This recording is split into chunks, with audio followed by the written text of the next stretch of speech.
அந்த patent registration ப்ராசஸ்ல இருக்கக்கூடிய ஒரு முக்கியமான ஸ்டேஜ் தான் FER ரிப்போர்ட். இந்த எக்ஸாமினேஷன் ரிப்போர்ட் ஏன் ரொம்ப இம்பார்ட்டன்ட் அப்படின்னா, இந்த FER ரிப்போர்ட் அல்லது ஃபர்ஸ்ட் எக்ஸாமினேஷன் ரிப்போர்ட்ல 4 பகுதி இருக்கு. நம்பர் 1, ஒரு பேட்டன்ட் எக்ஸாமினர் என்ன பண்ணுவார்னா, உங்க அப்ளிகேஷன் பேட்டன்டபிலிட்டி கிரைட்டீரியாவை முதல்ல ஃபுல்ஃபில் பண்ணுதா அப்படின்னு பார்ப்பார். பேட்டன்டபிலிட்டி கிரைட்டீரியால என்னென்ன வருது. ஆனா இந்த FER ரிப்போர்ட்க்கு நீங்க ப்ராப்பரா ரிப்ளை சப்மிட் பண்ணலனாலோ இல்ல லாஸ்ட் டேட்க்கு முன்னாடி சப்மிட் பண்ணலனாலோ உங்க பேட்டன்ட் ரிஜெக்ட் ஆகிறதுக்கான வாய்ப்பு இருக்கு.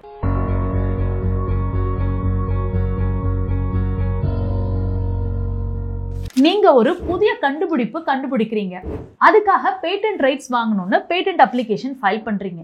அந்த பேட்டன்ட் ரெஜிஸ்ட்ரேஷன் ப்ராசஸ்ல இருக்கக்கூடிய ஒரு முக்கியமான ஸ்டேஜ் தான் FER ரிப்போர்ட். FER ரிப்போர்ட்னா ஃபர்ஸ்ட் எக்ஸாமினேஷன் ரிப்போர்ட். இந்த எக்ஸாமினேஷன் ரிப்போர்ட் ஏன் ரொம்ப இம்பார்ட்டன்ட் அப்படின்னா, உங்க பேட்டன்ட் கிராண்ட் ஆகுமா இல்ல ரிஜெக்ட் ஆகுமா அப்படின்னு நிர்ணயிக்கக்கூடிய ஸ்டேஜ் தான் இந்த FER ரிப்போர்ட். இந்த FER ரிப்போர்ட்க்கு ப்ராப்பரா ஆன் டைம்ல நீங்க ரிப்ளை பண்ணல அப்படின்னா உங்க அப்ளிகேஷன் ரிஜெக்ட் ஆகிறதுக்கான ஹை பாசிபிலிட்டி இருக்கு. இந்த வீடியோல இந்த FER ரிப்போர்ட்னா என்ன, அந்த ரிப்போர்ட்க்கு நீங்க எப்படி ரிப்ளை சப்மிட் பண்ணணும், அந்த ரிப்ளை சப்மிட் பண்றதுக்கான லாஸ்ட் டேட்ஸ் என்ன, ஃபார்ம்ஸ் அண்ட் அப்ளிகேஷன்ஸ் என்னங்கிறது தான் கம்ப்ளீட்டா பார்க்க போறோம். நான் ரோஹினி ஸ்ரீ, உங்க IPR lawyer from Lee Intelligentsia law firm. சுருக்கமா பேட்டன்ட்னா என்னன்னு பார்த்துடலாம். நீங்க கண்டுபிடிக்கக்கூடிய ஒரு புது கண்டுபிடிப்புக்கு வாங்கக்கூடிய ரைட்ஸ் தான் பேட்டன்ட் ரைட்ஸ்.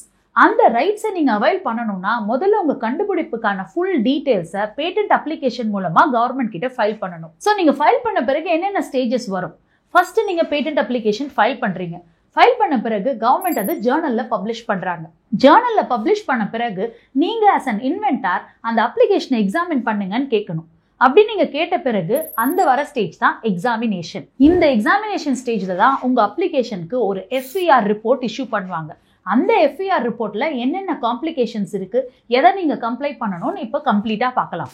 இந்த FER ரிப்போர்ட் அல்லது ஃபர்ஸ்ட் எக்ஸாமினேஷன் ரிப்போர்ட்ல 4 பகுதி இருக்கு. Number 1, summary of the report. Number 2, detailed technical report. Number 3, formal requirements.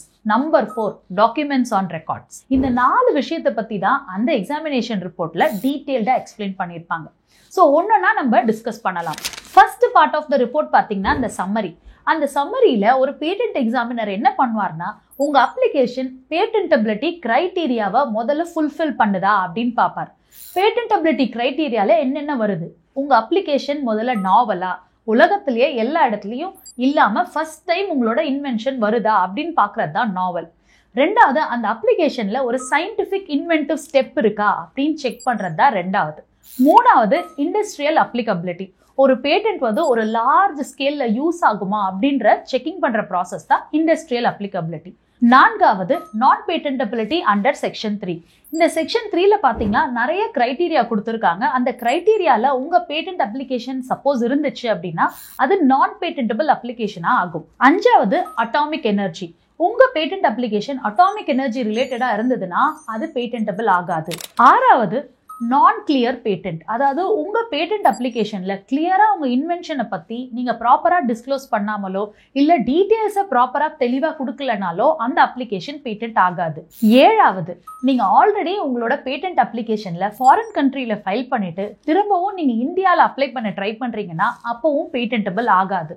எட்டாவது, உங்க அப்ளிகேஷன் ஆல்ரெடி பப்ளிக் டொமைன்ல இருந்தது. ஃபார் எக்ஸாம்பிள், நீங்க ஏதாவது ஜேர்னல்ல பப்ளிஷ் பண்ணியிருந்தாலோ, ஒரு சயின்டிபிக் ஜேர்னல்ல இல்லைன்னா யூடியூப்ல அதை பத்தின வீடியோ போட்டிருந்தீங்கனாலோ that is considered as public domain. So எங்கேயுமே உங்க பேட்டன்ட்டை பத்தின பப்ளிக் டொமைன்ல டிஸ்க்ளோஸ் பண்ணாம முதல்ல நீங்க பேட்டன்ட்ல ஃபைல் பண்ணிருக்கீங்களாங்கிற செக்கிங் ப்ராசஸ் பண்ணுவாங்க. இந்த 8 பேராமீட்டர்ஸையும் ஃபர்ஸ்ட் செக் பண்ணி அந்த சம்மரிங்கிற பார்ட்ல டீடைல்டா ரிப்போர்ட் கொடுப்பாங்க. இதுதான் first part of the FER report. இந்த FER ரிப்போர்ட்டோட இரண்டாவது பகுதி தான் டீடைல்டு டெக்னிக்கல் ரிப்போர்ட். நீங்க உங்க பேட்டன்ட்டை அப்ளை பண்றதுக்கு முன்னாடி நம்ம பேட்டன்ட் சர்ச் பண்ணிட்டு தான் அப்ளை பண்ணுவோம். அதே மாதிரி அந்த பேட்டன்ட் எக்ஸாமினர் உங்களோட அப்ளிகேஷனையும் ஒரு பேட்டன்ட் சர்ச் மூலமா டீடைல்டா அனலைஸ் பண்ணுவார்.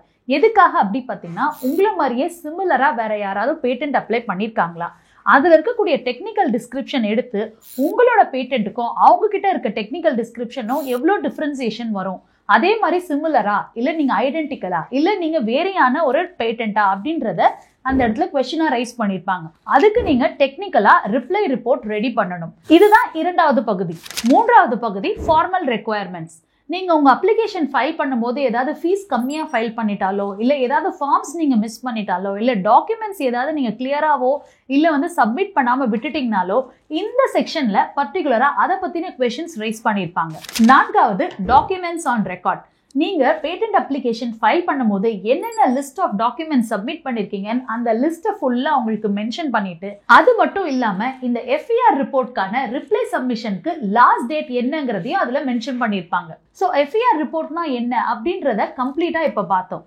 ஆனா இந்த FER ரிப்போர்ட்க்கு நீங்க ப்ராப்பரா ரிப்ளை சப்மிட் பண்ணலனாலோ இல்ல லாஸ்ட் டேட்க்கு முன்னாடி சப்மிட் பண்ணலனாலோ உங்க பேட்டன்ட் ரிஜெக்ட் ஆகிறதுக்கான வாய்ப்பு இருக்கு. சோ நீங்க உங்க பேட்டன்ட்க்கு ப்ராப்பரா ரிப்ளை சப்மிட் பண்ணணும்னு நினைச்சீங்கன்னா இந்த நம்பருக்கு கால் பண்ணி உங்களோட டவுட்ஸை கிளாரிஃபை பண்ணிக்கோங்க. இன்னைக்கு FER பத்தி இந்த வீடியோல பார்த்தோம்.